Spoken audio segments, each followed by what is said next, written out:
యేసుక్రీస్తులో మీకు అందరికీ వందములు. మీరు మీ పిల్లల్ని సున్నితంగా భక్తులు పెంచితే కనుక వాళ్ళ మనస్సు కూడా సున్నితంగా ఉంటుంది. అలా కాకుండా వాళ్ళని కఠినంగా పెంచితే కనుక వాళ్ళ మనసు కఠినంగానే వస్తూ ఉంటుంది. ఒక వయసు వచ్చేసరికి మరి తల్లిదండ్రుల మీద కూడా వారు తిరుగుబాటు చేస్తారు. ఎందుకంటే ఎవరైతే మరి వాడిని ప్రేమించారో అప్పుడు వాళ్ళలో ఒక ద్వేష స్వభావం మరి అసహ్య స్వభావం అనేది కూడా ఏర్పడుతుంది. అలా కాకుండా మీరు పిల్లల్ని చక్కగా ప్రేమించి మరి దగ్గర తీసి వాళ్ళకి ఒక స్నేహితులుగా మరి మీరు మెలిగినట్లయితే కనుక మీ పిల్లలు ఎప్పుడు కూడా మీ మాట దాటి వెళ్ళరు.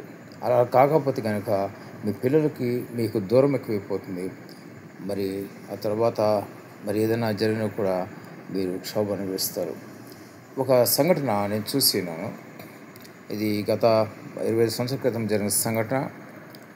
ఒక అమ్మాయి వాళ్ళ తండ్రిని మరి కఠినంగా, తల్లిదండ్రులు ఇద్దరు కూడా కఠినంగా మరి కోపడినందుకు అమ్మాయి మరి తనకు తను బలవన్మరణం పొంది చనిపోయింది. చనిపోయిన తర్వాత దానికి కారణం ఏంటంటే ఇంటర్మీడియట్ మార్కులు ర్యాంక్ రాలేదు సరిగ్గానే. అయితే చనిపోయిన తర్వాత వాళ్ళు ఎంతో గోల పెట్టి ఏడవటం నేను స్వయంగా చూశాను. ఆ సమాధి కార్యక్రమం అంతా కూడా నేను అటెండ్ అయ్యాను. ఒకటే మరి భయంకరంగా ఆ పాప పేరు ఏమైంది, ఆ పాప పేరు పలుకుతూ ఒకటే అనేసి ఏడుస్తుంటే మరి ఎక్కడి నుంచి వస్తుంది? ముందు వాళ్ళకి ఆలోచన ఉండాలి, ముందు వారికి జ్ఞానం ఉండాలి. నా పిల్ల నాకు దక్కదేమో అని ఒక ఆలోచన జ్ఞానం ఉంటే అటువంటి పరిస్థితులు వచ్చి ఉండేవి కావు. ఎవరైనా సరే తల్లిదండ్రులు అనుకుంటారు నా సొంతము, నా పిల్ల నా ఇష్టం అనుకుంటారు. కానీ అది పొరపాటు చాలా కూడా. దేవుని వాక్యం ఏం చెప్తుందంటే మరి పిల్లలకు కోపం రేపకూడదని చెప్తుంది. ఆ కోపం మరి వాళ్ళకి వచ్చినప్పుడు కొన్నిసార్లు వాళ్ళు ఏం చేస్తారో వాళ్ళకి తెలియదు. ఎప్పుడైతే ప్రేమ వాళ్ళకి కరువు అవుతుందో, ప్రేమ కరువైన సమయంలో వాళ్ళు ఒంటరి అయిపోతారు. ఆ ఒంటరితనంలో ఏం చేస్తారో కూడా వాళ్ళకి తెలియదు.